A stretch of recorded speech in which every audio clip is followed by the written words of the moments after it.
And then you move on to 76. 76, this was a great side. A lot of people have said which is the best side of your teams that won it. And now we've got the photo of each team, as you've noticed, that Benny's here putting in front of his dad. So just to...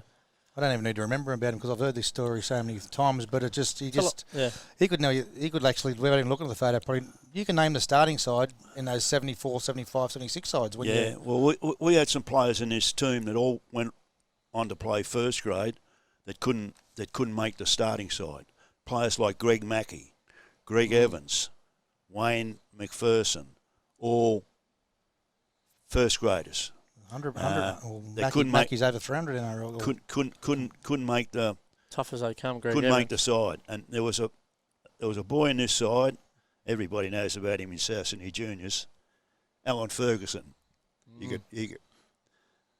He could play anywhere from front row to fullback. He was a big boy and he was quick in those days. Actually, at 14 or 15 years of age, he was a beach sprinter. He went to Tasmania and he got pipped in the 100-metre beach sprint. And he could play front row and just bust them open. And probably, they talk about Kevin Longbottom and Eric Sims, he was as good a goal kicker as them. Wow. He just kicked goals at 15, 16 years of age from the sideline, anywhere on the field. Never played first grade. Never played first grade. Yet his other two brothers, I think, might have. Gilbert and Warren, his younger brothers, were good players, but Alan had that much talent. In this particular team, there's probably 10 of these blokes that went on and played first grade, and likes of Mario and George Mario Longbottom. Fennick was in this team, yeah? Mario Fennick was a hooker, yeah. He was a more passionate player you wouldn't find. No. Who was your halfback? Halfback was George Longbottom, who played first grade with South in front. Greg Mackey played the first 2 games in the ball competition because Longbottom had a cracked collarbone. And even though George came into the side and took Mackey's place, they finished up being 2 of the best mates. Yeah, very good side. Tackle machining, Gary Ross played lock forward. Shane O'Neill was the captain. He was just a workaholic, Shane O'Neill. He probably weighed 12 and a half stone. If he'd have been as big as the players of today, he'd have had rep on us for sure. He must have been a football and a half because I think he played first grade as an 18-year-old, which back then was never done. It was when Jack Gibson come across and he just seen him and he'd be lucky to have turned 18. I think he'd retired by the time he was 21 to finish football to be an electrician. Yeah, he lives on the Central Coast now. He's up at Terrigal Way.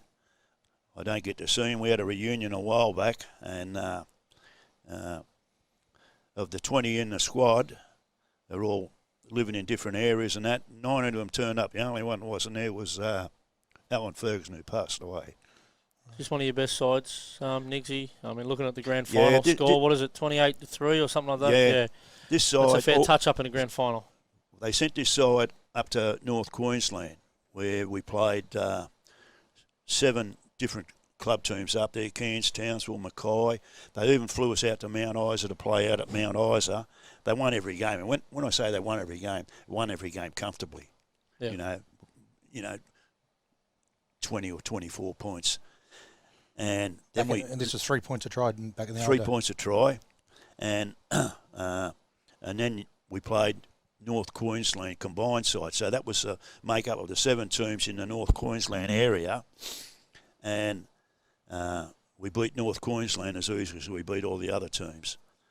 And it was a game out at Mount Isa, and it was getting close to half-time. It was actually the bell had rung, and we had a penalty on halfway. And there was all these young Aboriginal kids sitting around the fence railing, like a ground like Mascot Oval it was.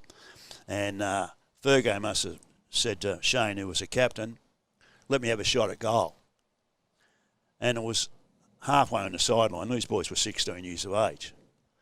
And all these little Indigenous kids were all saying, Who this lad think he is? Who this lad think he is? Well, you wouldn't believe it. Fergo puts the ball down and roofs the ball, goes out of the ground, straight between the posts, and they lost the ball. And they said, he is a champion, he is a champion. But that was Fergo. Fergo only had one problem. He was lazy. If he'd have trained like Shane Arnell and some of the other blokes in the team, he could have been anything at all. And everybody in the area that talks about good players, Fergo's name always comes up. Yeah, I've heard it many times. Any truth in the story about Jack Gibson coaching South at the time, watching him train one day? Yeah, Jack was using him as a fullback. It was at Burraloo Park, actually, down at Botany. They were using the fields down here to train on.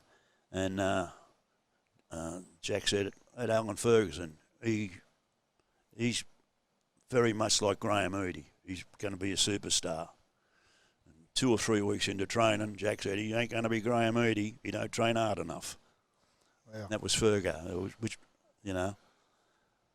Yeah, he died at a young age. Had a heart attack coming home from work on at Botany. Yeah. Rest in peace. So what about 8 or 9 NRL players in that side? Yeah, it was. As you said, they won the grand final by a big margin. 28-3, it says, yeah. 28-3, yeah. And I think Fergo scored about 18 points that day, or whatever the odd number was. He might have scored 27 points or something. Yeah, we're going to get to his best team of all time, and just by listening to that, I think Fergo could be in there.